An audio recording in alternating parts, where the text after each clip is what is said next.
start. Mute yourself.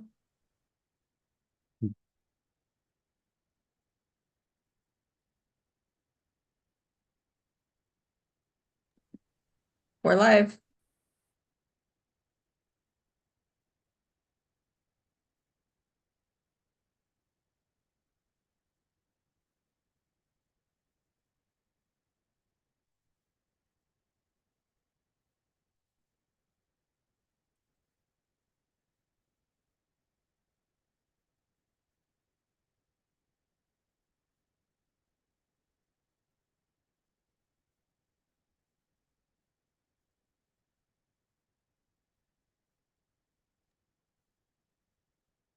Good morning, everyone. We're going to start very shortly.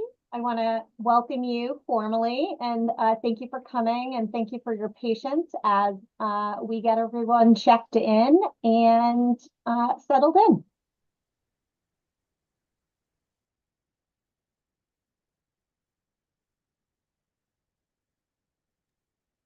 I should note in the interim, if you could just please change your name in the chat, not in the chat, in your profile by clicking on the three dots at the top right of your picture and change your name to also signify if you're from a town or city or gubernatorial or ex officio, please. Obviously for council members, but sometimes it's fun to know where people are from too. And we'll be starting shortly.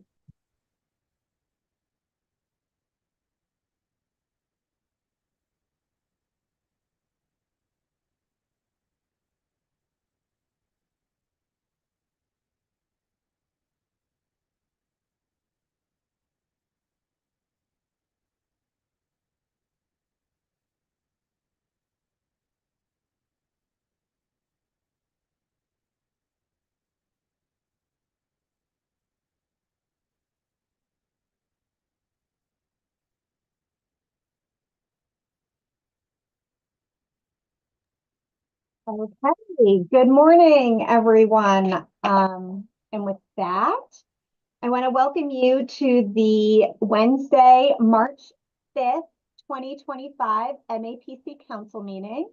My name is Erin Wortman. I am the MAPC president, and I want to thank you all for taking time out of your super busy mornings to join us today. And I just want to let everyone know that members of the council are being checked in by MAPC staff. Thank you ahead of time, MAPC staff, to make sure we have quorum and make sure we can kind of conduct business as designed. Again, if you joined after I said this, I'm just going to ask you to please rename yourself with your full name and affiliation. So I am, again, Erin Wortman. I represent the town of Stoneham. So please, you know, if you're gubernatorial, if you're ex officio, town, city, please do that. It just kind of helps us find you in the attendance. What we're going to do next is now, you know, that I've welcomed you all, we're going to ask Executive Director Mark Drayson to deliver the executive report. And while we count quorum, once quorum's achieved, we'll go right into the business session. So with that, Executive Director Mark, take it away. Erin, thank you very much. Thank you very much. And welcome to everybody. It's a pleasure to see you. Seeing your faces here on the screen, I'm already looking forward to May when we're going to be in person and see everybody. And hopefully it's going to be 20 degrees warmer at that point in time. I wanted to focus today on, I guess, what everybody is thinking about, and that is the impact of what's happening on the federal level, on MAPC, on our region, on our state government, and on our local governments, cities and towns throughout the region. We are in a difficult and challenging time. We are in a time when many of the values and priorities of this agency and many of the programs and projects of our cities and towns not to mention our state government, are underappreciated or even under attack. We are in a period of great uncertainty, financially, socially. People just don't really know what the future holds. And I know from talking with many members of the council and also with many members of the staff that this is a difficult and wearing time. We at MAPC have, just statistically, been relatively lucky since January 20th. We've gotten a few new guidelines for a couple of our federal programs. For the most part, they don't matter or affect what we're doing.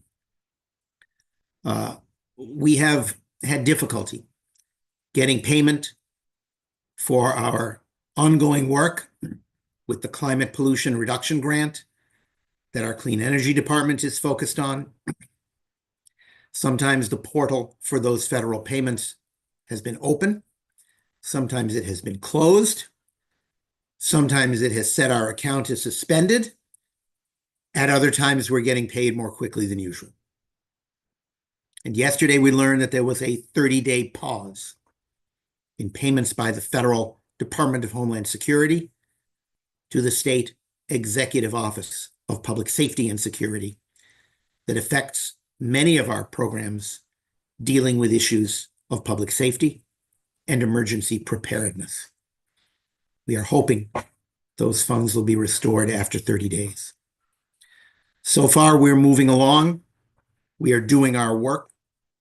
Our work has not changed, and our values and vision for the region remain steadfast, as indicated in the strategic plan that we hopefully will be adopting today, that all of you, we hope will be adopting today, and which we have not changed since January 20th or since November 5th, except for the ongoing work of editing, sharpening, and improving the document.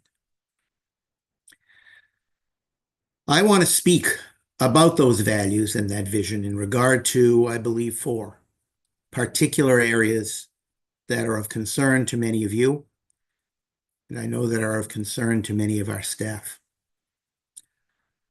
On January 20th, after the inauguration, I sent a private message just to the members of the staff, saying to them that all people, regardless of their sexuality, their sexual preference, their gender identity, were safe and valued and honored as members of this team. I particularly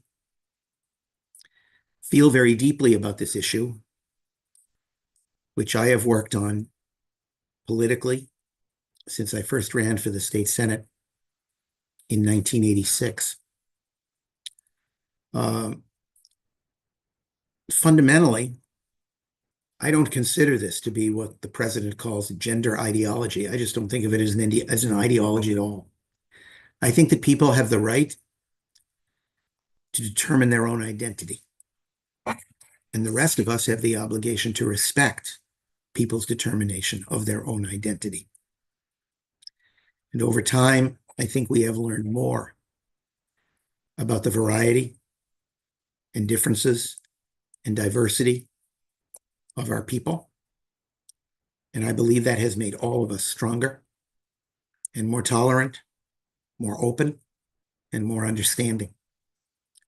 And we at MAPC are not willing to walk that back.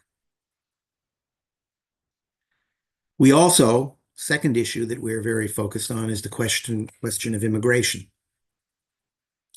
This is a nation of immigrants. In a story that I know is very familiar to many of you, my grandparents came here in the early 1900s from Ukraine and from the Netherlands, and they helped build this country. We also know that many Americans came here against their will, and they have also helped to build this country. We know that the Commonwealth of Massachusetts would have had a decline in population in the last decade, were it not for immigrants.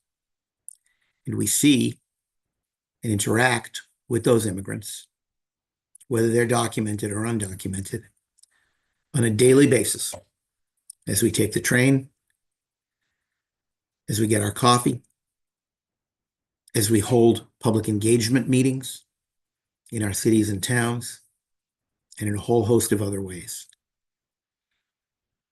Immigration does not have to be without reasonable controls and processes, but one of the great challenges that immigrants face in this country is that at no time in the last 3 or 4 decades has Congress or the president developed and passed and implemented a rational plan for entering the country, for seeking appropriate permits, or for moving on to become a citizen. Until that time, we at MAPC believe that we have to be welcoming and tolerant of the people who come to this country seeking a better life and seeking to contribute to our society. We are not inclined to issue statements every day in response to every issue or every media cycle. But we have issued a statement, which you can go to our website and read, about our ongoing support for immigrants and our ongoing search for a sensible, reasonable, balanced, legal approach in law and statute to immigration across this country. Third issue that we believe in is that climate change is real, that it is caused by human beings, and that addressing it is one of the existential objectives of our time. The federal government may slow down, but we at MAPC are not going to slow down, and we know the Commonwealth is not going to slow down. We don't want to do it alone, but it is our obligation not to stand down from the challenge just because it becomes more difficult. And we also believe, finally, in sustainable development and preservation. We know that to be successful, our society has to grow, it has to create jobs, it has to create enough housing for the people who live here already and to welcome newcomers who help to fuel our economy's progress and prosperity. We know we have to preserve the vital lands and resources upon which we depend. We know we have to have roads, bridges, rails, buses, bicycling and pedestrian opportunities that are available, that are affordable, that are safe, that are in the right places, and that constitute the proper balance for the mobility of our people. Smart growth or sustainable development and preservation, whatever you want to call it, is the sensible way to move forward with the development of our communities. MAPC is eager to continue working with all of you to move those efforts forward, and we are on a daily basis grateful for the support we get for all of those efforts from the Healey-Driscoll administration here in Massachusetts. I could name 6, 12, 15 things we're going to keep doing, but you don't want to listen to me for an hour and we have other things to do. So please do not think that I'm forgetting about other things that are very important. But please know that we are devoted to all of those. When we adopt our strategic plan, the strategic plan, as Eric will indicate, is also very much focused on the elements of our diversity, equity, and inclusion assessment, which we undertook approximately, I don't know, Angela, what would you say, a year and a half ago, maybe, and which we concluded in recent months. We ran the DEIA and the strategic plan together in parallel because we wanted them to literally sort of learn from each other. And we wanted to have an advisory committee, a single unified advisory committee, which could always think about the strategic objectives of the agency when discussing DEI issues. And we always wanted to make sure that DEI issues were on the table in the determination of our ongoing and new strategic priorities. I feel that this effort has been a healthy and productive one for MAPC. And it's an indication of why we are so supportive and unwilling to turn back on diversity, equity, and inclusion. And as Angela likes to say, welcoming in our organization, in our region, and in our society at large. We know the history of our country. We want to teach the history of our country, warts and all, with pride, but with an insistent demand for improvement to our children. And I believe that DEI efforts are an element in that ongoing search for self-improvement, for improvement, for greater equity and equality, different as they are, but similar and related, throughout our country. In regard to many of these objectives, we are lucky here in Massachusetts. I'll tell you, Lizzie and I know we are a lot luckier than many of our colleagues at regional planning commissions in other parts of America, particularly those that serve progressively minded metropolitan areas in states that are controlled by people who want to go back, who dream of a nostalgic time that was not really quite as deserving of nostalgia as they think. We are going to not only do our work here, but we are going to try and support and assist people in other parts of America who are trying so hard to do that work from coast to coast. They are our friends, they are our colleagues. We learn a lot from them. I hope they learn a little from us. We are planning an exchange program soon with some of our regional planning commissions, like we did a year or so before COVID. And that will be a way of learning from each other, sharing some of our difficulties, but also developing an understanding of how we can all move forward together. I want to close with some brief comments on how we work with all of you in our individual cities and towns. Our mantra at MAPC is to, well, my father told me this, I'm sure you've heard it from other people, that you have one mouth and two ears, and you should use them in approximately that proportion. We always want to listen. We always want to bring new voices to the table. We always want to listen to the people who disagree with us, even to those who disagree with us strenuously, so that we can try and learn from what they all have to say, elevate the voices that are not usually involved in public discourse and planning, and come to evidence-based decisions that we can pass on to the actual decision makers in our cities and towns and our partners in state governments. That's always been the way we've tried to operate. Sometimes, and increasingly in recent years, it's been difficult because it seems that so many people are standing on a pedestal on the far right side of the room or the far left side of the room and yelling a lot. But our goal is always to try and find the center. It's to try and find value in what everybody has to say, but to demand that everybody should be respectful of each other, of everyone in the room, of opinions that they may differ with, and respectful of us and our colleagues in local government as human beings who are trying to do our best and trying to do the right thing, who stumble every now and then, but hopefully pick ourselves up and keep moving forward. That's going to be the way that we continue to operate. And I know we have all of you in our 101 cities and towns as partners in that endeavor. Some days it's going to be difficult. And some days we're not going to get all the support we hoped we would get, particularly from our federal partners. But we keep putting one foot ahead of the other. We keep moving forward, and we keep trying to make things better for all the people who live in our region. And I have been able to see over over 20 years at MAPC. Those steps add up. Even the small ones add up, and they're moving in the right direction. Thank you very much. Thank you so much, Mark, for your report. I think there's some chatter in the chat. If you'd like to see, thanks, and maybe a couple questions in there.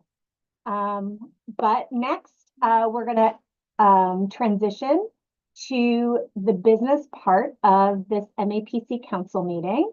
As we transition to the meeting, I'm going to call on General Counsel, I hope that's your title, or Counsel, the best, Margie, to indicate that we have received quorum and we can proceed with business. And I'm delighted to share that we have not only reached quorum, but well exceeded it. So thank you for everyone for their attendance today. Awesome. Thank you so much, Margie. And thank you so much to all the council members who came today and came early. Thank you to staff for, I mean, there is a lot of us in this online meeting right now. So thank you to staff for keeping attendance. Really appreciate that. So now that we can proceed, if you will allow me, this open meeting of MAPC is being conducted remotely, consistent with the supplemental budget bill, which Governor Healy signed into law on March 29th, 2023. Among other things, this bill extends the temporary provision pertaining to the open meeting law to March 31st, 2025. Specifically, this further extension allows public bodies like us to continue holding meetings remotely without a quorum of the public body physically present at a meeting location and to provide adequate alternative access to remote meetings. The public may view the proceedings live streamed at youtube.com/user/MAPC Metro Boston. And I will remind people, if you choose to share your camera, which I hope you do, we can see you. And also, as I mentioned, March 31st, 2025, I can't believe is right around the corner. So if you have any, inkling to remind any of those decision makers of that impending deadline, I hope you will do so, because I think this is personally, I think it's a great way to include people who may not have attended in-person meetings previously. So for this meeting, the MAPC Council is convening its members by video conference via Zoom. Council members receive their login credentials when registering for the meeting. And again, please note, not only are we live streamed, but we're also being recorded. And most council members are participating by video conference. Accordingly, please be aware, as I mentioned, that other folks may be able to see and hear you. The recording of this meeting will be posted to the MAPC website as soon as practical. Okay, so let's just quickly go over the business meeting ground rules. So we're going to turn to the first item on the agenda, but before we do so, please allow me to cover a few ground rules for effective and clear conduct of our business and to ensure accurate meeting minutes. Please remember that your phone or computer should be muted unless you're asked to speak. Please also remember that we'll be utilizing the Zoom chat feature for all motions, seconds, and votes. To facilitate the vote tally, council members voting aye are asked to vote first, followed by the nays, and then the abstentions. I will prompt those votes, so don't even stress about it. And council members who are on the telephone will vote orally, and they will be unmuted to vote. Voting by phone participants will occur after all others have voted on a given motion. The votes will be tallied for the minutes and maintained as public record. Okay, enough of me chatting. First up on the business portion of the meeting is the approval of minutes from the fall 2024 council meeting. I do want to note that the place of the meeting has been added to the minutes that were previously sent out. So the location of the meeting have been added and amended as such. So with that, I'm going to ask for a single motion to approve the minutes of the meeting.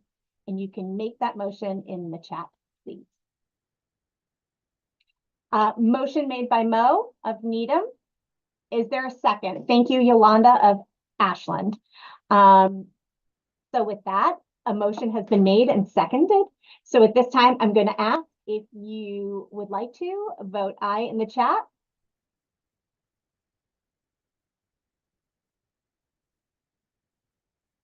Thank you so much. This is a good warm-up for direction. Okay, and then if there are any nays or abstentions.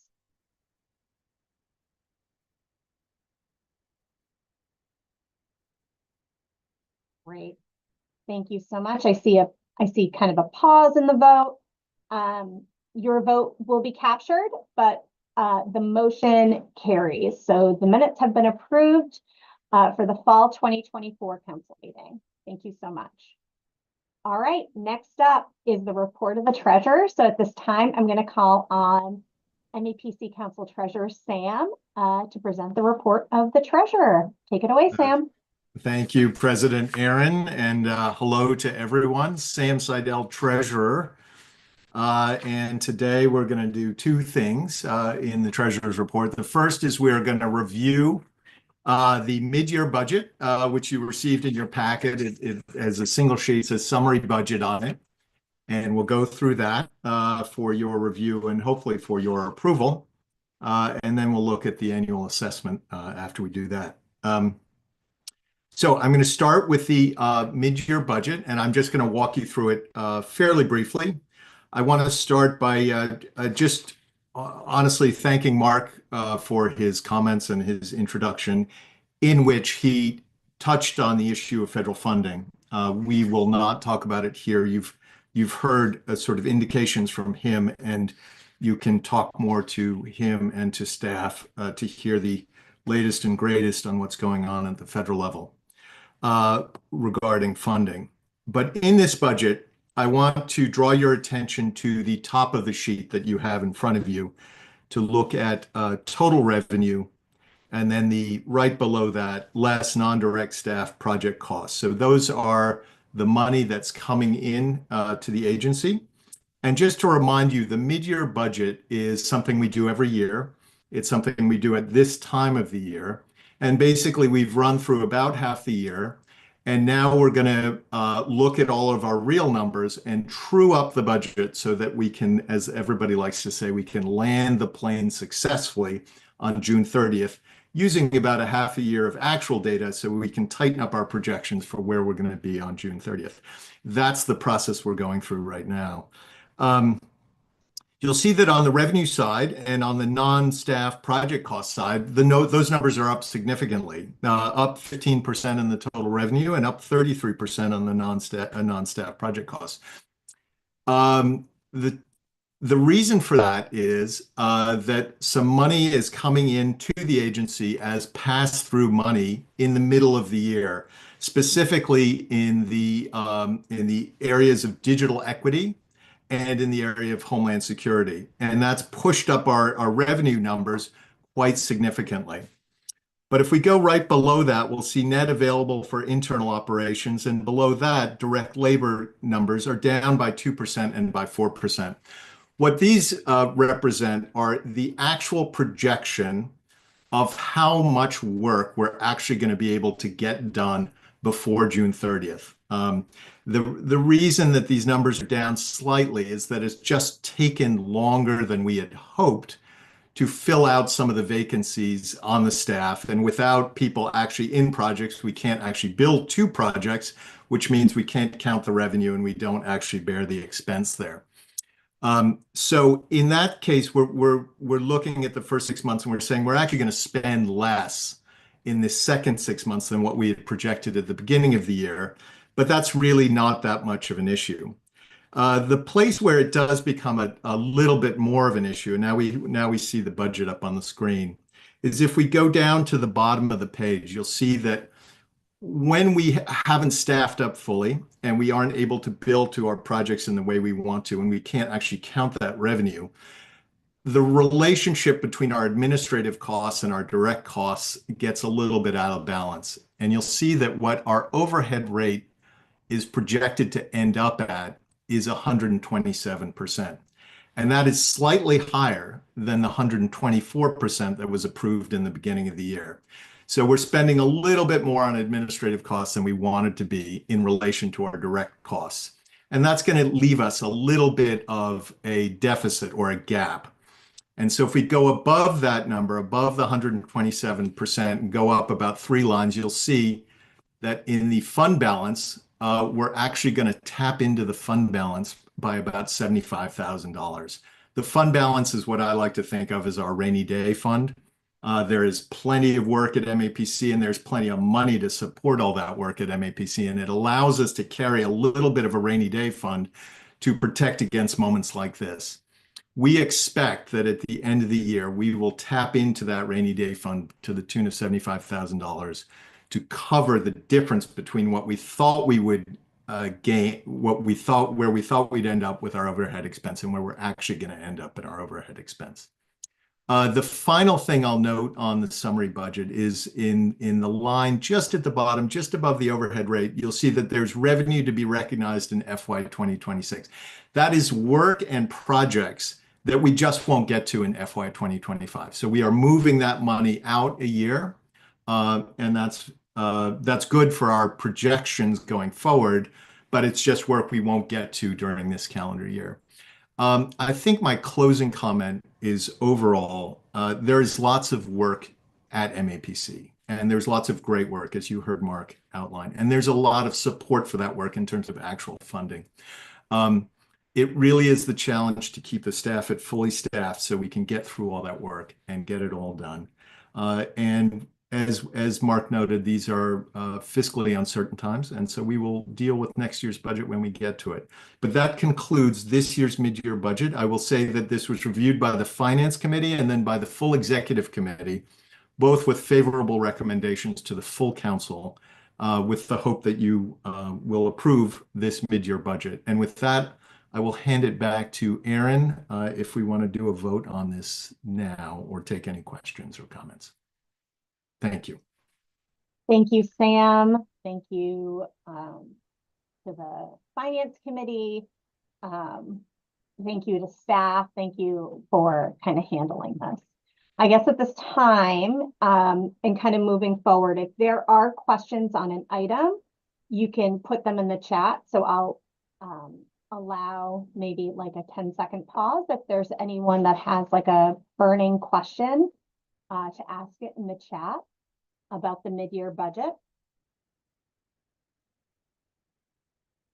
And if not, at this time, I'm going to entertain a motion to adopt the mid-year budget. Okay, thank you, Frank. Motion made by Frank and second made by Tabor. Thank you so much. All those in favor signify by typing aye, please. Aaron, if I could, while people are voting, I just wanted to thank not only Sam and the Finance Committee, but also Anna Cole, our Chief Financial Officer, and her team for the tremendous amount of work that goes into the mid-year budget. Thank you very much, Anna. Yes, thank you, Anna, and the finance team. Okay, any nays at this time or abstentions, please?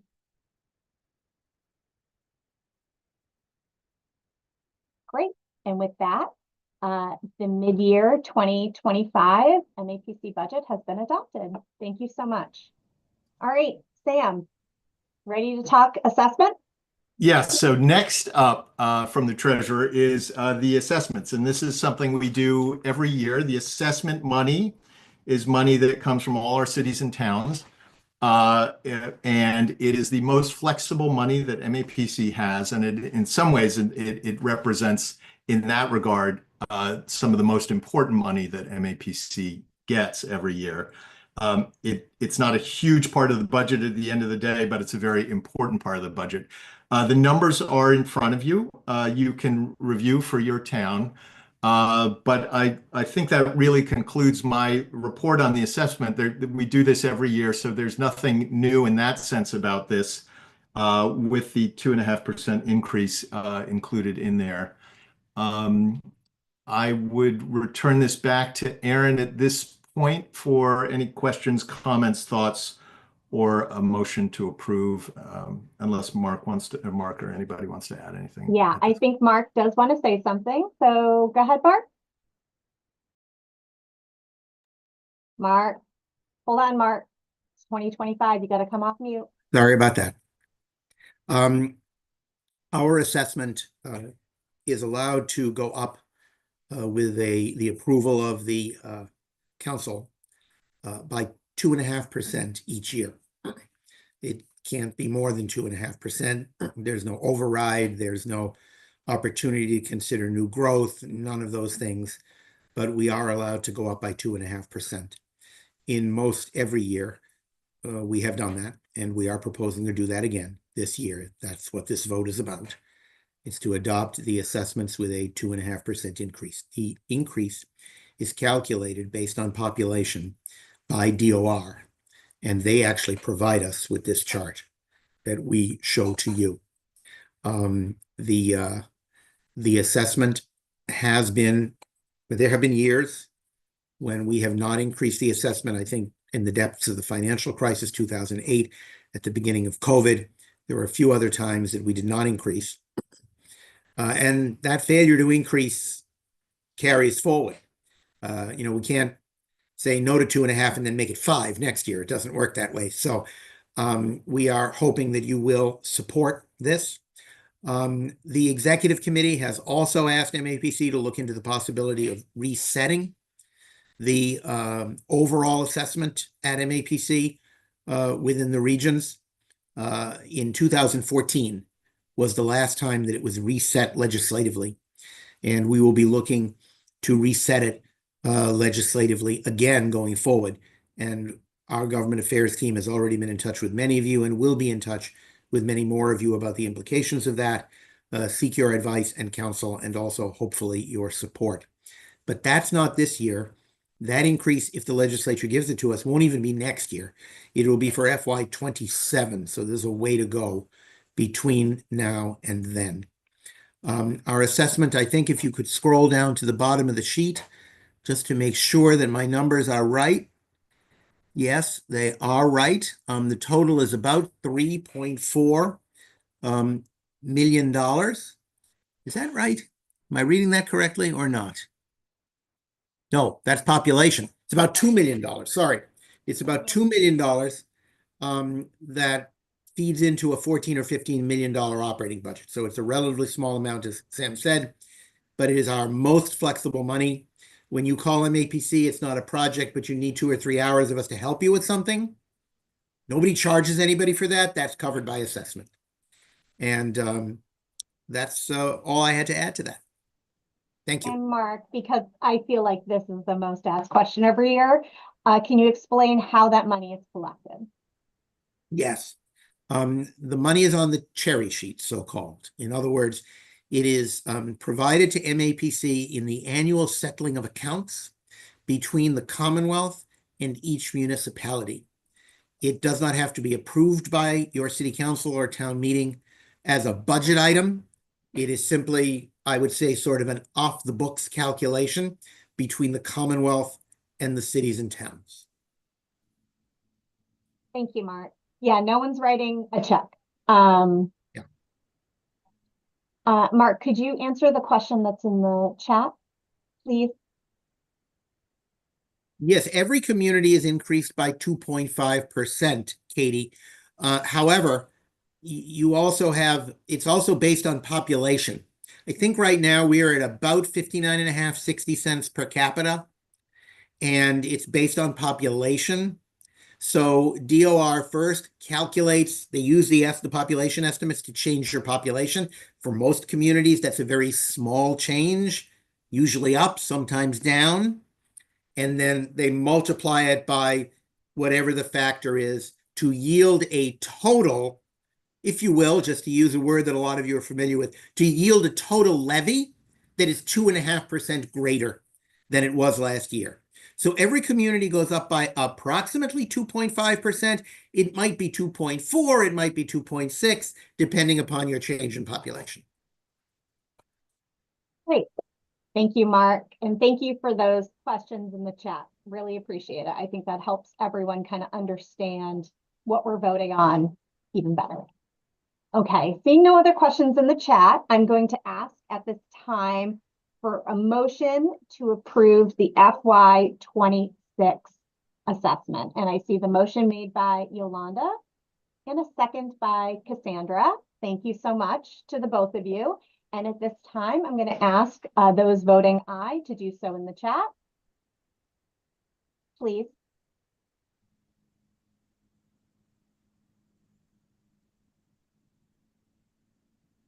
And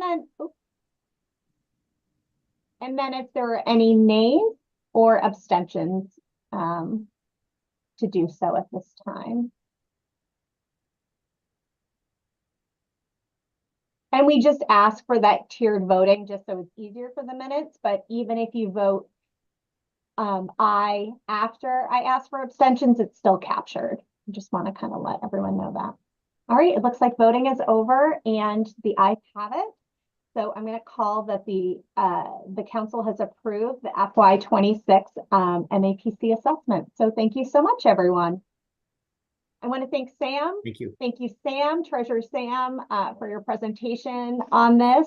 I know you worked really hard to get it as clear and concise as possible, and I want to thank you for your time. Obviously, I want to thank the Finance Department again at MAPC. I want to thank the Finance Committee. I want to thank Executive Committee, all those who have touched this prior to coming to Council. It makes it easier for Council when it kind of goes through all those channels and checkpoints first. So thank you. So at this time, we're going to have a presentation on the strategic plan. And at this time, I'm going to call on Eric Hove, the Director of Strategic Initiatives from MAPC. Eric? Thanks, Aaron. Eric Hove from the Department of Strategic Initiatives. Let me pull up some slides to share with you. One moment.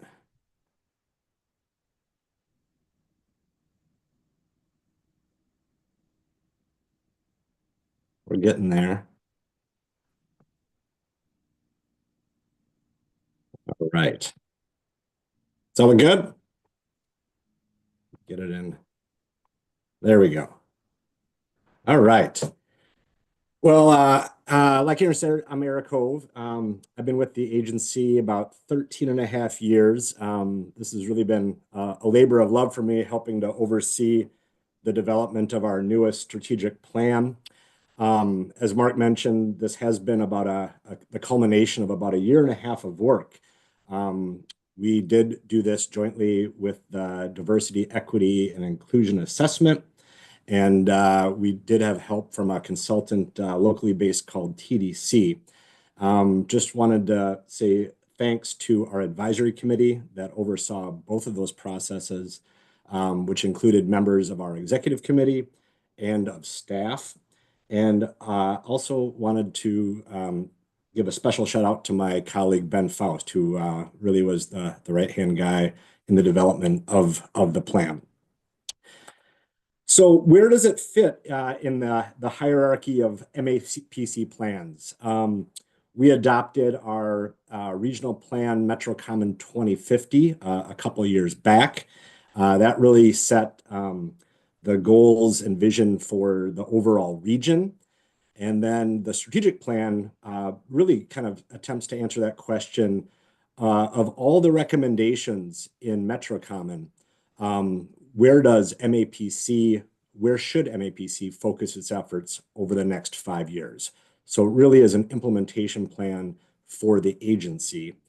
And then it goes down to kind of the next level in terms of how we implement the strategic plan through the agency's annual work plan that is developed by the departments.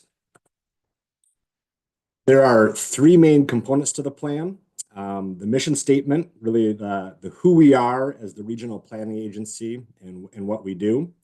The 5 strategic priorities in terms of the areas that we really want to focus the resources and energy of the agency over the next 3 to 5 years. And then what we're calling organizational investments, or these internal changes that we feel MAPC needs to continue to make sure that we can deliver on the new priorities of the plan. So the mission statement, again, kind of the who we are, what we do. It includes the mission, the vision of the agency, and the values. And I'll just go through those here briefly. In some ways, this first line is kind of the elevator pitch of who MAPC is. We're a big agency. We're 120 people. We have 16 departments. As you know, we do a lot of different types of work. So trying to distill that into what you can tell a relative over a meal is what we're trying to do with the mission here. That second paragraph gets into kind of what we actually do. Obviously, we do a lot of planning, a lot of engagement, advocacy, research, and bringing cities and towns and partners together. MetroCom 2050 set out really the long-term vision for the region. Again, this is really attempting to distill that into why we exist in terms of and where we want to head as a region. Really serving the residents and workers in the region, making sure our environment is protected and preserved, and supporting our cities and towns, infrastructure, and economy, really with a view to the long-term future. The values is really intended to guide our decision-making. When we make decisions in terms of where to invest our staff time, what policies to work on, where we're bringing coalitions of folks together or supporting our cities and towns.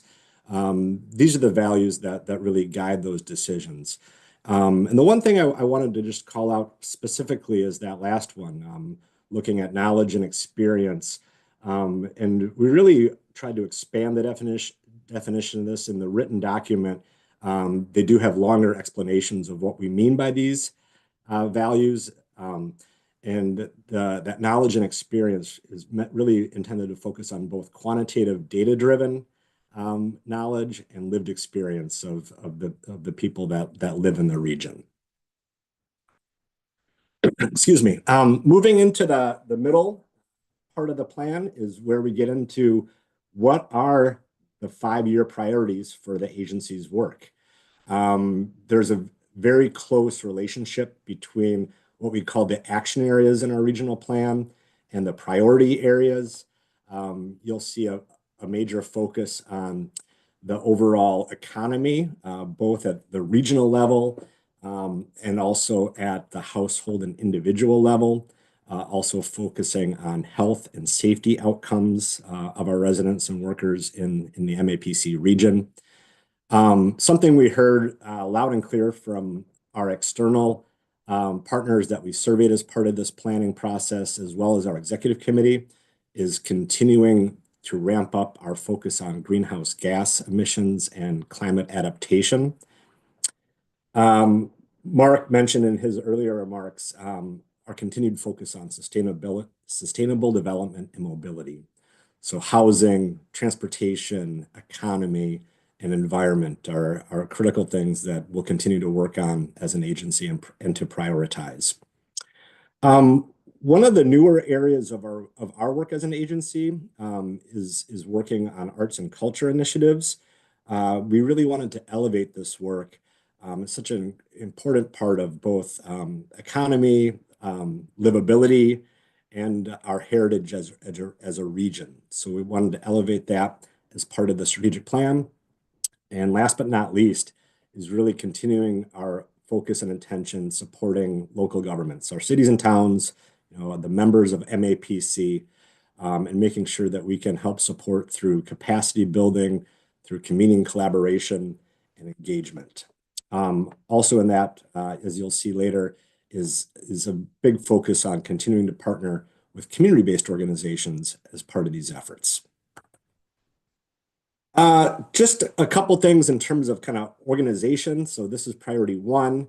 At the top is the priority focusing on economic well-being, health and safety.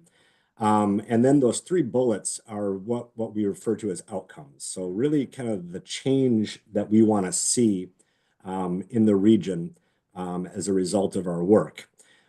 In the plan, we do go another layer deeper than this that doesn't show up on the slides, but those are the strategies in terms of what we think will be effective activities for MAPC to engage in to reach those outcomes. And then something that will really show up not until we get to the agency work plan and departmental work plan level are those tactics, kind of the annual year-to-year specific project-based approaches that we'll be undertaking. The one thing I wanted to highlight under strategic priority 1 is housing. This received a lot of conversation through engagement with staff, engagement with executive committee and our stakeholders, was just how important stable and affordable housing is to everything from health outcomes to education outcomes to really the ability to build wealth as a household and individual. So it's critical to our sustainable development goals, but also critical to our economic health and safety goals. Number 2 is where our commitment to climate change shows up, really continuing to focus on transportation and buildings as 2 of the key levers that we'll need to continue to support reducing our dependence on greenhouse gas emissions and fossil fuels. And then the last thing I wanted to highlight here is that last bullet on siting of clean energy infrastructure. With the new law in effect in Massachusetts, we think over the next few years, this will be an increasing part of MAPC's work helping cities and towns on energy infrastructure, siting, and permitting. Number 3 is really kind of our traditional bread and butter issues on sustainable development and mobility, really focusing on where and how we're helping to support new growth and development, how people get around to jobs, to other destinations, and having an environment that really is critical and functional with the regional network of protected parks, trails, natural and open landscapes. Number 4 is our commitment to supporting the region's artists, advancing the arts as a sector, and celebrating our region's diverse cultural heritage. And number 5 is supporting our cities and towns and our community-based partners. So looking at how we can help support our elected officials and staff deliver high-quality services to meet the changing needs that we'll see over the next few years, continuing to really partner with community-based organizations to advance our shared priorities. And revenue is, as you heard Mark's remarks earlier today, talking about revenue and really the uncertainty with federal revenue is likely to mean increased intention to making sure that we have local, regional, and state level revenue to meet our needs. And then moving into the last part of the plan, which is really critical to being able as an agency to effectuate the 5-year priorities, is making internal changes to really set us up for success. We broke these into kind of 3 main areas in terms of how we approach the work and how we focus on the impacts of the work, and then internal and external changes that we can make to help improve equity outcomes, both inside the agency and also through the project work. The first one, we've increasingly been helping particularly cities and towns with implementation efforts. So we're a planning agency, we'll continue to plan, but increasingly we have been been able to help with really actually helping achieve on the ground changes. So whether that's through administering of grant resources or actually setting up, say, vaccination clinics, we see that as a place where MAPC can continue to evolve our work into really helping change things on the ground. As the regional planning agency, we heard from our constituents that we should be doing more work at the multi-municipal and regional projects to help deliver a greater impact. And again, partially in response to what's happening at the federal level, just making sure that as we pursue external funding, whether it's from cities and towns through an RFP process or through foundations, that we continue to make sure that we're aligning that pursuit of grant funds as specific as we can to the strategic priorities of the agency. The middle section talks about continuing to be proactive and strategic in the work. This includes greater use of data and helping to direct agency resources, some changes in our annual work planning to better integrate it with the priorities of the plan. The second bullet looks at evaluation of our work and learning and follow-up. This gets to the notion of when we deliver a plan to a municipality, not all the time do we follow up with our clients in terms of asking what went well, what could we improve on, what are the next steps in terms of are there areas or opportunities that we can help you with implementing those plans recommendations. And the last bullet really calls attention to making sure that we're sufficiently internally funding our projects to make sure that collaboration, engagement, and learning are resourced as part of each individual project. And then the last section, this, as Mark mentioned earlier, came out of the efforts from the DEIA assessment. It also came from recommendations from our staff of color and from our strategic planning process in terms of the changes we can make to improve our overall effectiveness and to really build and bolster our agency. Number one is looking at recruitment and outreach for building a diverse workforce, really making sure that our agency reflects the demographics of our region. Retention is a big priority to agency. I think since 2020, about 2/3 of our staff started since 2020. So making sure that we can retain the wonderful people that we're bringing in. Continuing to really create clear and regular communication. And that last focus is on both internal and project-based equity. So making sure that we're able to provide the training, resources, and opportunities for our staff to succeed, and that in turn really builds the foundation to continue to better serve our cities and towns and the residents and workers of the region. So that's the plan. There's a lot of work that we'll need to do in terms of tracking and turning the recommendations into implementation. But I wanted to stop the presentation here and see if folks have questions or comments about it. Great. Excuse me. Great. Thank you so much, Eric. Really appreciate the presentation and all the work that you, Ben, and everyone else does on this. Really appreciate it. I think for ease of questions, I am going to take questions in the chat at this time. And I agree, Vandana, that it is great work.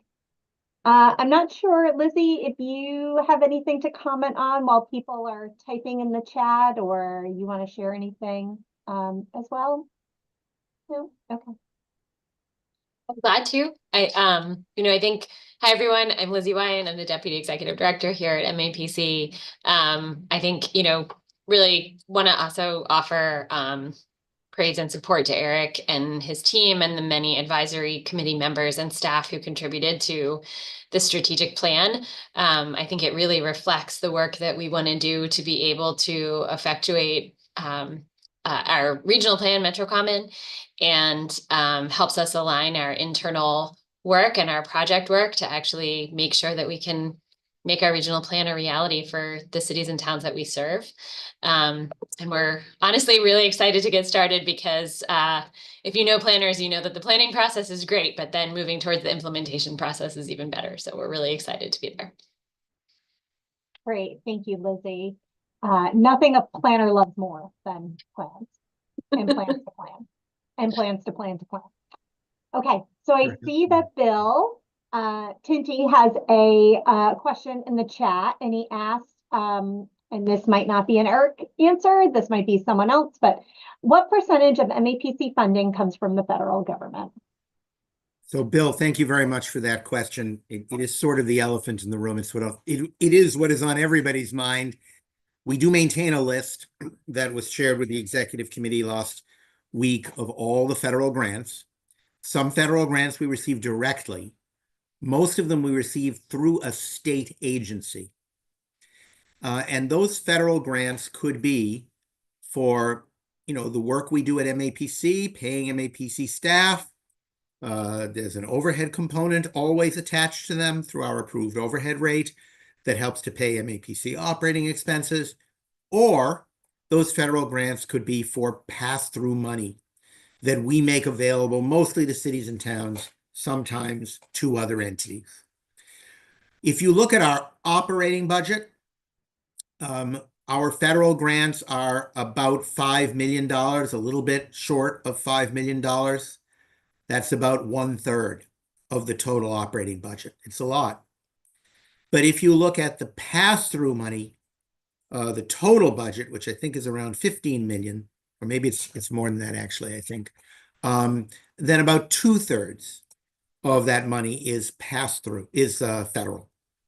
So in reality, if we were to lose all our federal money, which I do not think is going to happen, it would be bad for MAPC, but it would actually be worse for all of you. And, honestly, this is an argument that we're using, that the people who actually suffer are our cities and towns. Maybe the federal government doesn't care all that much about regional planning agencies, I don't know. But they certainly do care or should care about local government. I honestly think at the moment that our special grants, the one-off grants that we may receive from time to time, are in somewhat more danger than the lion's share of our federal funding, which is really pass-through formula grants that come to us, the feds down to the state and the state down to us. Those are all formula grants. Those formulas are usually baked into law. They don't really change without an act of Congress. And I suspect those are going to be more protected. We can't be sure, but I think those are going to be somewhat more protected than the more topical one-off grants that we receive to do important work. Great. Thank you, Mark. I see that Christine asked a question about fiscal year versus calendar year. Eric answered it in the chat saying that we run on fiscal year beginning on July 1. So thank you for that. That was actually a great question. I'll just note on that, Erin, too, if I may, that we do create work plans which come up for review to our executive committee. They vote on our work plan. With this strategic plan, we are considering moving towards a 2-year work plan as opposed to an annual work plan and creating departmental work plans. But we do those every year. And once they're completed, our most recent one is online. And once they're completed, we'll put the new one up that'll be based on this strategic plan. Great. Thank you, Lizzie, for that kind of clarification and kind of the look ahead. I see a question from Carolyn from Ipswich. And she asked, there was a little, maybe in the presentation, but a little mention of land protection, agricultural land protection, and biodiversity. There is a mention of developing parkland, and if you could just maybe give a few words on where this kind of very important issue stands in your priorities. Well, not your, but our priorities. Yeah, sure. I'm happy to take that. Thanks for the question, Carolyn. It's definitely a major priority of the agency. I'll have to check back and if it's not coming through as clear as it should. And maybe it's a matter of it shows up more under the strategies as opposed to the outcomes that I went through in the PowerPoint today. But protecting our biodiversity, our farmlands, our open spaces is definitely an absolutely critical priority for the agency and will continue to be. I'm not sure exactly on the developing parkland. Obviously we support investments in parks and playgrounds, making sure that there are as functional and as accessible and as awesome as they can be. But the implication was not that they should be converted to new residential, commercial, mixed uses. But thank you. Great. And go ahead, Mark. I was going to share what you wrote in the chat, but Yeah, I just think that we could probably review the language post facto and if those issues are not adequately front and center, we can probably make that adjustment. And I do want to underline what Eric said. I do not know where exactly the words develop parks are in the plan, but I guarantee you it's to create more parks, not to put developments on parks. So, and if that's unclear, we'll clarify. great. I do see a hand. Oh, just kidding. Hand went down. Great. And I see one more question in the chat. Let me read it. Sorry, I got a glare on my screen real quick, but it's from Tom. And I agree. I found multi-community support of MAPC to also be exceptionally helpful. He had tried himself to also spread interest in improved cooperation. He has had in mind for a nonprofit for wider support. Okay. Can I speak briefly a little later? Okay. I'm sorry, Tom. I should have read that ahead of time, but we can connect with you after this meeting for sure. Okay. Marianne, I hope I didn't pronounce your name wrong. Asks, where does MAPC stand in the tension between siting of ground-mounted solar arrays and the preservation of forests for mitigation of climate change? I think that's for Lizzie, since I don't think Julie is on the screen. I don't know. It's a really good question. I think that it is a big tension across, honestly, the entire Commonwealth. This came up very often when I was working with the incoming Healy-Driscoll administration on transition priorities. I think in our region, we have forests, obviously, but we have smaller forests, and most of those lands are really protected. But I do think it is a balance to be thinking about where we're putting our clean energy siting. And I think, we were very involved in the recent passage of the energy siting and permitting law, which would actually make it easier to site and permit more clean energy solutions. And so I think that we should not be thinking about these as it is an either or, because they're both strategies that we have to employ across the region and across the Commonwealth. And I think we're actually better poised to do that than we've ever been, rather than kind of making the choice between the two to actually say, we know we need to protect our forests and preserve our forests for climate mitigation strategies, but then also make sure we're investing in clean energy in the right places for our communities. Great. Thank you so much, Lizzie. And thank you, Katie, for kind of putting in the chat where parks are kind of listed within the strategic action plan. So I'm not seeing any other questions in the chat, which is not a bad thing. But at this time, I'm going to ask for a motion and a second to adopt the strategic plan.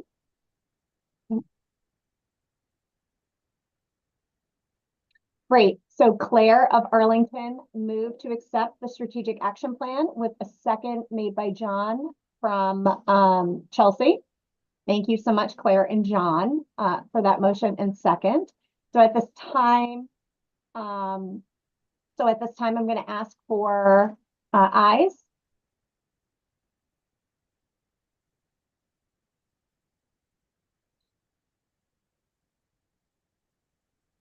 Can't be that nobody is voting. I don't quite understand. Nope, it's coming in. Okay, good. Yeah. And then the nays and abstentions. And just remember, if you feel like voting in favor and I've called for nays and abstentions, your vote is still being captured regardless how you are voting.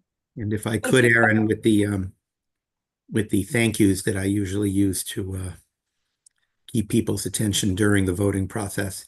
Eric always thanks everybody, but not too many people thank Eric. And I think it's very important to thank him for leading this effort. He's right. Ben Faust is number 2 in strategic initiatives. He's very actively engaged, especially managing all of us with the contradictory wordsmithing recommendations that could be truly mind-numbing. And our friends at TDC, Liz Curtis and Adrian Musgrave, who definitely supported us throughout this process. Thank you, Mark. Thank you, Eric. Thank you, Ben. Thank you, committee. Thank you, our consulting team. But with that, I am going to say that the ayes have it and the strategic action, the strategic plan, not action plan, strategic plan has been adopted. So thank you so much, everyone, for all your work. Thank you for those who participated in the chat. So thank you. All right, next up, I hope everyone's been paying attention because next up we're doing small group discussion.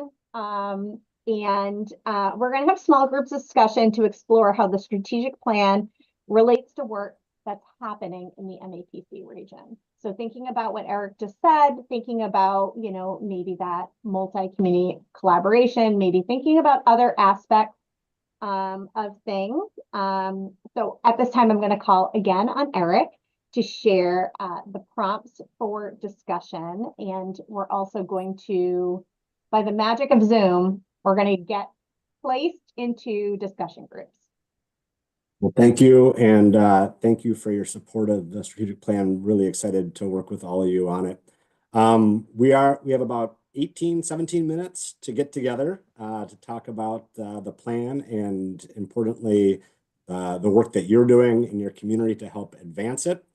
I want to just have a couple of slides or just really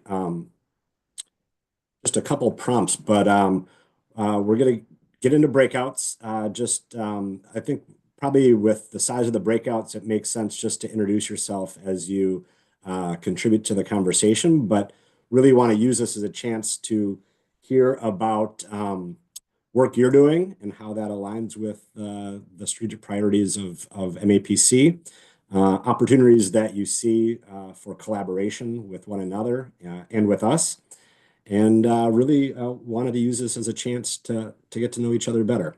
So with that, I think we're going to jump into breakouts for the next few minutes and then reconvene for the rest of the meeting. So thank you. Thank you. Thank you, Eric. And the prompts are in the chat. So if you want to open the chat, once you get put into your discussion group, that'll actually help facilitate conversation. And does someone know how long we will be in breakouts? Yeah, staff knows. It's going to be about 16 minutes. Okay. To the minute. No.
Great. Thank you all for that conversation. Thank you to the facilitators for kind of getting conversation going, and a big shout out to Room 9 for such interesting topic sharing. I really appreciate that. I always love hearing about like what's important to people in other parts of the region, and it's interesting how many similarities we have, even though we're geographically not necessarily near each other. So that's great. Okay, great. So next up is the announcement of the Mayor Theodore Mann Leadership Award. So I'm going to call on Rick Mann, the son of the late, great Mayor Ted Mann, to present this year's Mayor Theodore Mann Regional Leadership Award.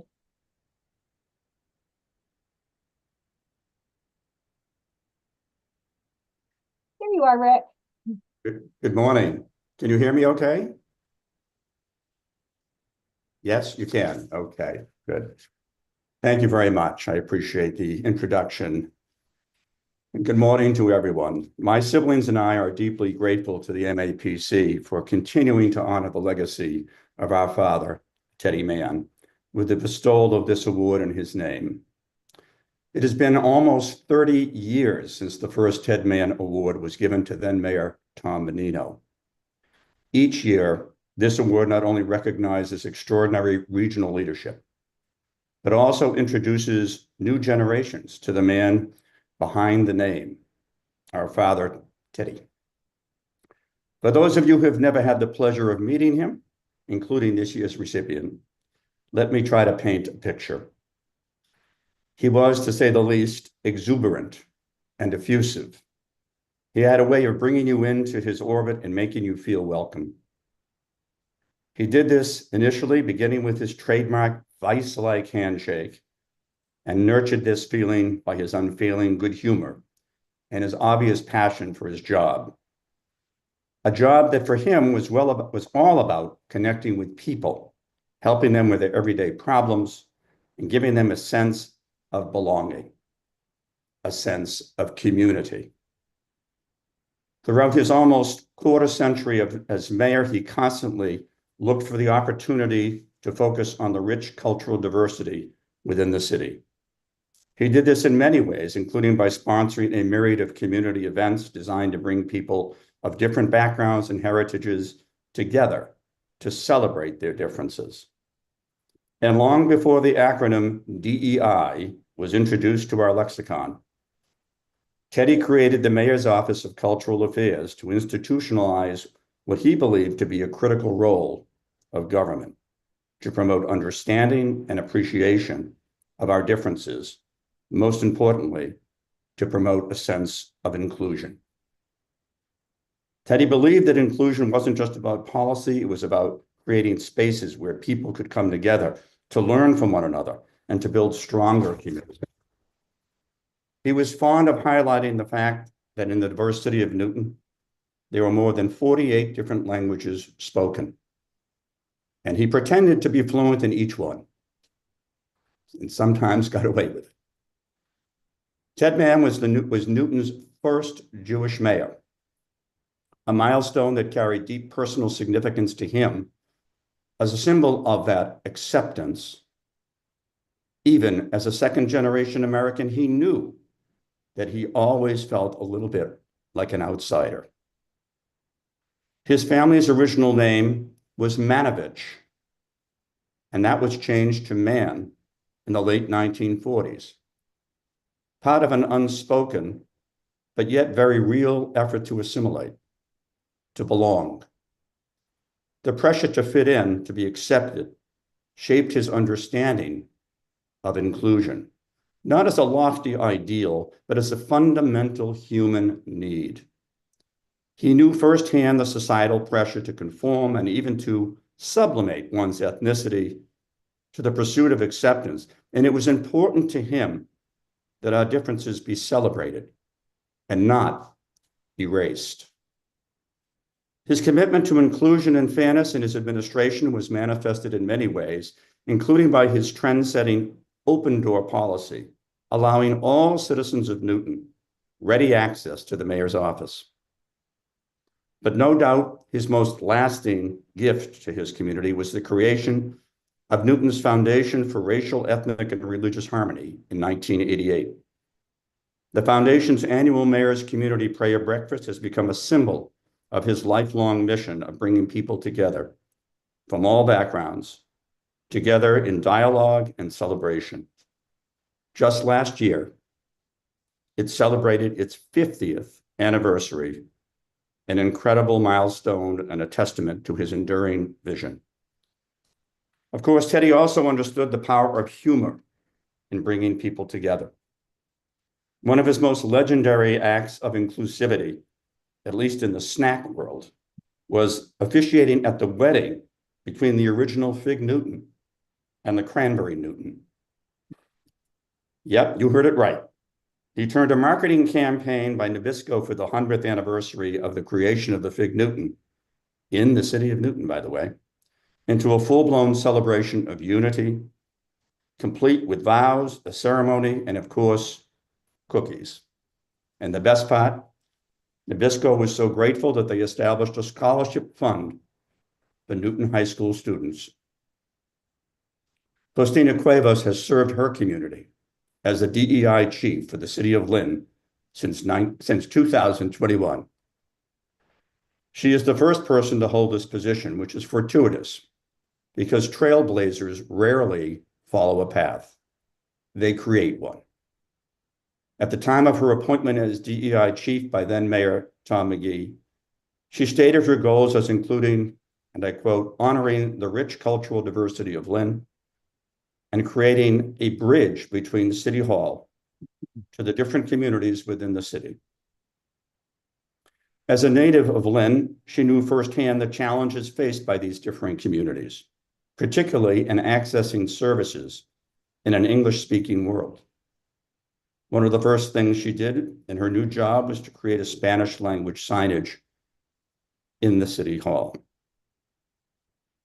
Her leadership has shaped policies that have fostered diversity within city government, strengthened community partnerships, and ensured that inclusion is not just a buzzword, but a lived experience for the people of Lynn. She has been deeply involved in the MAPC's DEI coalition, which gathers professionals in the field from throughout Massachusetts. And she has been involved in other programs at MAPC to provide training and support to other cities and towns addressing diversity and equity issues within their communities. Faustina has been instrumental in initiatives ranging from racial equity programs to unarmed crisis response efforts, and always ensured that government is not just serving the people, but truly representing them. Her work has had a ripple effect, showing that cities do not exist in isolation and that regional collaboration is key to meaningful change. In nominating Faustina for this award, the MAPC admirers had the following words of praise, and I quote, throughout her work, Faustina displays empathy, courage, and reliability. In an increasingly difficult time in society where common humanity is under attack, Faustina exemplifies the characteristics and traits needed to lead organizations and communities in combating these assaults. End of quote. Today, as we present this award, we recognize not just an outstanding leader, but we also make a statement about the importance of remaining committed to diversity, equity, and inclusion in our civic, business, and private lives, especially at a time when federal DEI programs are under attack and private industry has in some cases succumbed to political pressure in eliminating DEI programs. The recent executive order designating English as the official language of the US underscores the need for strengthening our collective commitment to DEI at the local and the state levels. DEI isn't about favoritism. It's about fairness. It's about ensuring that every person, regardless of race, ethnicity, gender, or background, has a seat at the table, a voice in the conversation, and a fair shot at success. My father understood that. And Fontina Cuevas embodies that same unwavering commitment. Teddy would have admired her tenacity, her vision, and her commitment.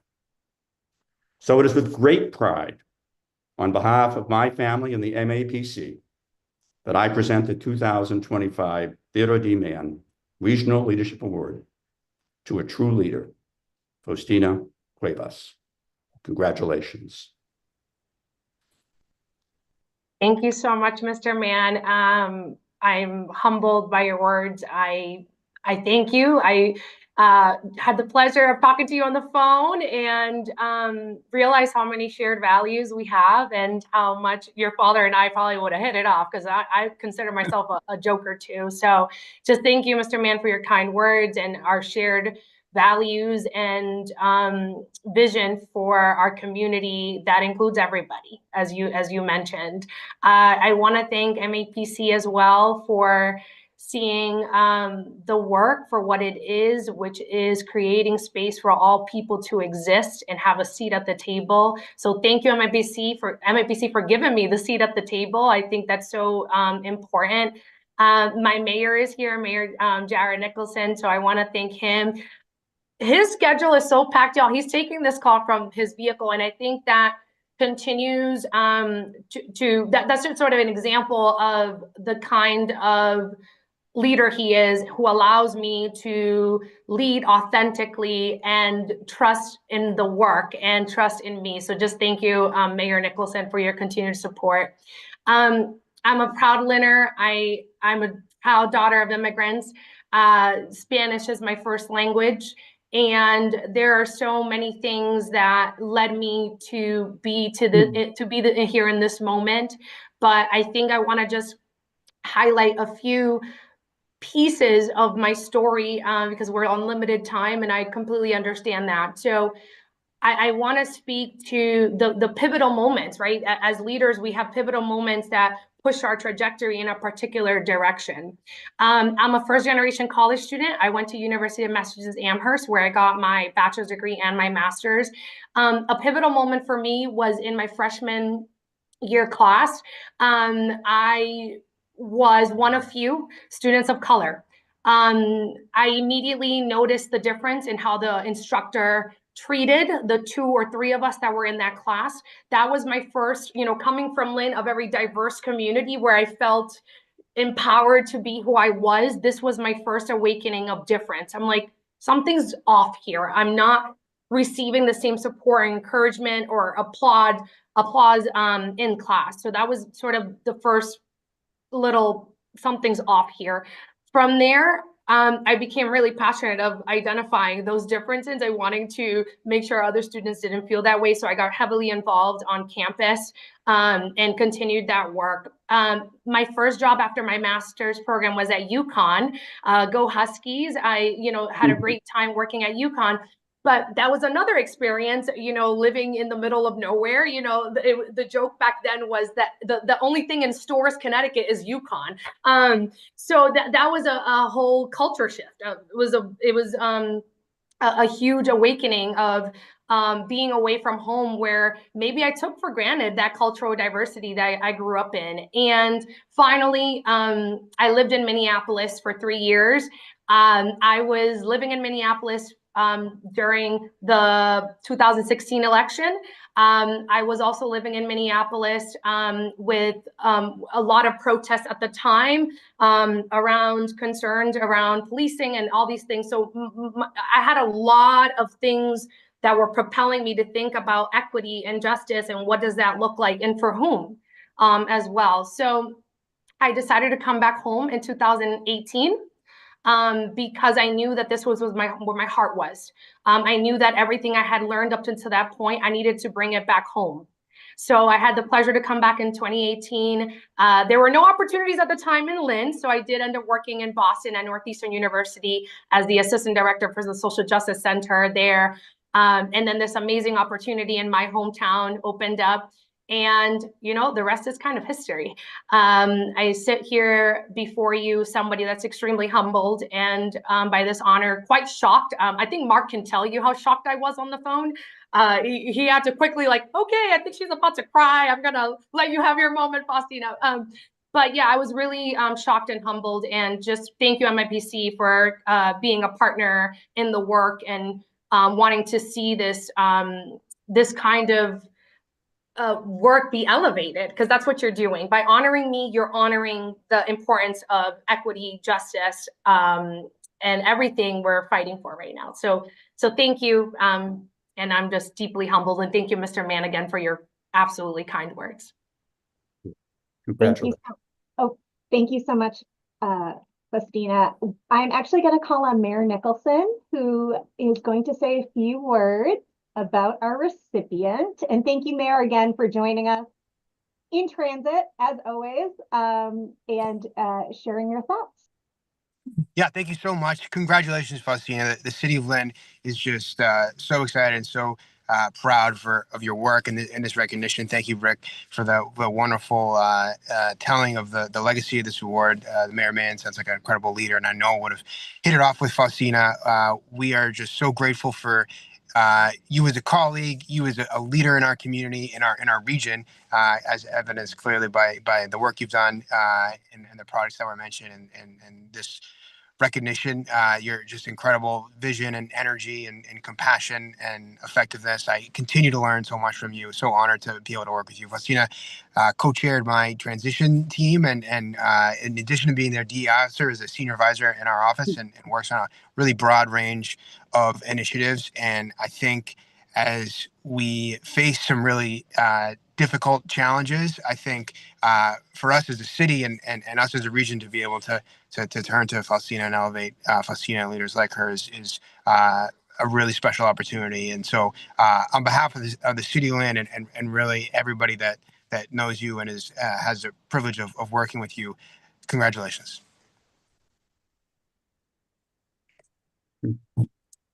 Thank you, Mayor Nicholson. Thank you so much. Thank you for your support. I just want to say that this is a model, I think, for elected officials and how to empower your staff. And I'm forever grateful. Thank you. Thank you. I know that Executive Director Mark also wants to say some words, but I get bummed that we're virtual right now because I love hearing Rick talk in person. I mean, it's great on screen as well, but it just, I can't overstate how special it is to have Rick speak every year for this award, how he does not do the boilerplate award, presentation. He's really thoughtful, and he really ties in the award recipient with how it speaks to the legacy of obviously this award, but especially his dad. So I just, want to make sure I thank Rick in particular, and obviously Mayor, and congratulations, Christina. But Mark, take it away.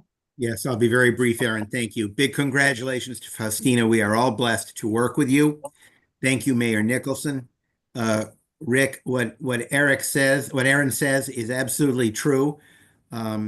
Each speech is better than the one before. And I know you have a rich legacy of stories and jokes to draw on, but I've never heard you repeat a story once in 22 years, honestly. I'm still waiting for the Jimmy Hoffa joke again, Rick. But, you're truly a politician's son. The speeches are great. Thank you. And you research and get to know the candidate, often with only a couple of days that we give you. So thank you. I also want to just introduce and say hello to my dear friend, who is Rick's sister, and also Teddy's daughter, Deb Schmill, who is with us today. Deb, in her own right, although she's quieter at these meetings, she is a leader in the Commonwealth on issues of substance use disorder and online violence against young people. And we deeply, deeply appreciate Deb's presence here today and Deb's work in the Commonwealth. We are going to hand the award to Faustina physically at our May annual meeting.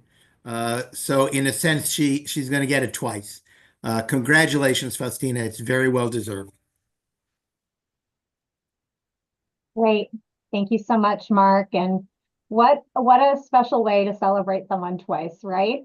So hopefully that's a draw for you if you weren't already planning on coming to our annual meeting. I encourage you to do so, and obviously keep a lookout for the date, the RSVP, and all that stuff. Again, thank you, Faustina. Congratulations. No one is more worthy of this award. So congratulations. All right, next up on the agenda is other business not known at the time of posting this agenda. Mark says no. Lizzie, you say no. Amazing. All right. So since there's no additional business, I'm going to ask for a motion to adjourn the winter council meeting in the chat.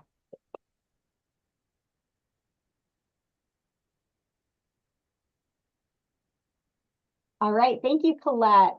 And so Colette made that motion and Imai seconded that motion. Great. All those in favor signify by saying aye.